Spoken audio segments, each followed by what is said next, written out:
One of the things we're going to talk about in this class is mistakes that are often made in giving pitches. How long have you got? Pull a couple out of the memory banks for us. So mistakes in pitches. Yeah, so once an investor starts to state their position, backpedaling and changing your story to suit them. That's a big one I've made, and then they can just tell you're just making it, like, you're not making it up as you go along, but you're kind of starting to look desperate. Yeah. And so I've done that a few times. It's a little bit like dealing with, if you've ever traveled overseas and you go through Customs and Border Patrol, and they always say, like with anything government, only answer the question they're asking. Don't go off into story, because you then, basically the amount of people, I've seen them in pictures as well, the amount of people who basically dig a hole and then they dig their way out, right? And they never get out, basically. They haven't got a ladder deep enough. Yeah. But, and so obviously just being clear on that. And this comes back to what we said before, the whole making sure your story is straight and clear.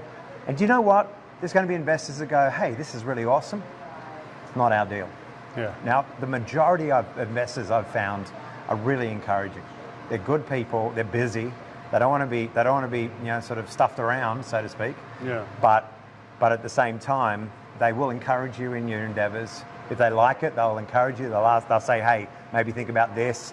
But we work more in the mining sector. We're not particularly interested in agriculture. Right. And so that's probably why we're not going to do this. And if they're interested in entrepreneurial worlds and ecosystems, they generally like to help other people that are interested. 100%. It's kind of an interesting, positive kind of environment. It may not be a good fit, but it won't be a bad experience necessarily. Absolutely. And it depends on the kind of investors you're talking to. I mean, you've got your institutional, so if you start to get into your PEGs and your I call them vulture capitalists, venture capitalists, it's so they have a very different agenda to, say, like an angel investor who, has maybe more of a philanthropic motive in mind, not necessarily giving it away, but they want to do some good, or they want to contribute something, or they want to invest in the community sector, invest in the entrepreneurship sector. So those sorts of things, and all the way through to one of the things we're finding now, there's a lot of money tied up in family offices. And they are actually really great to talk to. They're very friendly. They're kind of a small version of a PEG, I guess, because it's usually a group of families or one family that just says, okay, we've got so many $1 million we want to invest in early growth startups. So, yeah. Very interesting. So, yeah. It's changing, doesn't it? It really does, yeah. Well, I mean, as one we've seen change in the last 5-10 years is crowdfunding, which is huge now. Yeah. So, yeah. Awesome. Jonathan, thank you. We sure appreciate your feedback. Pleasure. I hope there's something useful in there. There is, and we want people to come down to our pitch parties. And yeah, we do. Four times a year in Hendersonville, 4 times a year in Asheville. So, yeah, that's right. Yeah. Thank you very much. Yeah. Well, Jonathan, I know you've got a fair amount of experience working with entrepreneurs and being an entrepreneur. Yeah. And the way we're ending our class this session is talking about the importance as an entrepreneur of understanding your business finances and your personal finances. Yeah.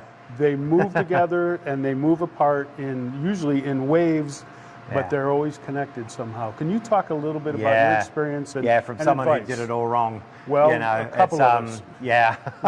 Yeah, there's a few things in here, and so where possible, it's really simple. Don't mix them.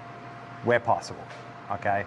Now, for the average startup, where it's like they might be pulling some funds out of a mortgage or out of a HELOC or something like that to fund, product development or market growth or whatever. Okay, so there's some crossover, but make sure it's very purposeful and it's separated, and there's agreements.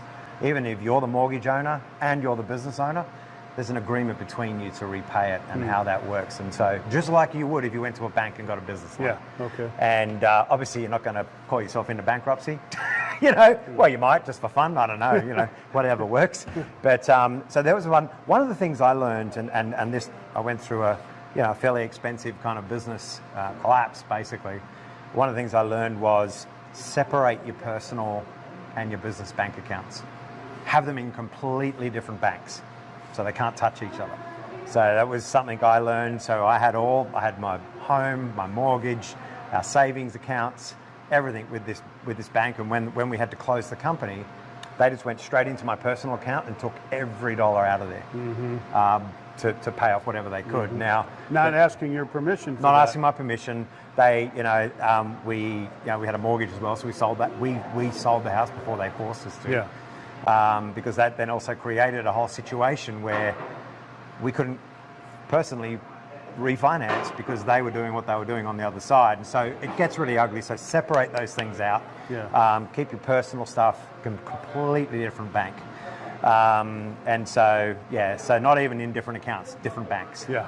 Now, and I've even heard of cases where when you start something up, say it's a lease, even though it's a company, it might be a separate company, not a sole proprietorship, landlords will often want a personal signature. Oh, yeah. No, thank you for bringing that up. Yeah. So I had that experience. So we did, in Australia, what's called director's guarantee. So the owners of the business guarantee the lease. And so, again, when the business closed, what I didn't know is my business partner hadn't paid the lease for 6 months, and there was like $50,000 worth of leases unpaid, But your signature, which I was personally on the hook for. So, I mean, we could go through the story of what do you do to clean it up, because there's a lot of stories in there. We ended up working out okay. Yeah. But yeah, personal guarantees, watch those. We leased furniture and computers. We had personal guarantees on that. Stupidly, I allowed them to actually involve my wife in that as well, so then they could go after her assets, which we'd smartly kept separate except for that one event. And so there's just all these different tie-ups. Just watch anything that you have that's personal, make sure, and talk to a lawyer or an accountant and make sure there is that physical separation between the two. Yeah. And I think that's the good advice, because a lot of times you're so gung-ho when things are getting started and you want to see that baby It's going to crawl succeed, and right? think, oh, of course. Just because 90% of businesses fail in the first year doesn't mean yours is going to. And all we need is a in little fact, bit it more probably money. won't. Yeah, it's a tough message to hear when that's your baby. Yeah. But it is an important message. So to really share. good advice that I got in that when we set up the last big company that I owned, we sat down with the business coach and he goes, all right, let's have a money fight. Like the first day we opened, let's have a money fight. Wow. And it was really cool. Like if this happens, how are you going to react to it? Like imagine that. And so imagine some of these things going wrong. Yeah, what are you going to do? Yeah. Now, the other side of that, and we offered a lot of support, particularly during the financial crunch, to folks who were going out of business. Yeah.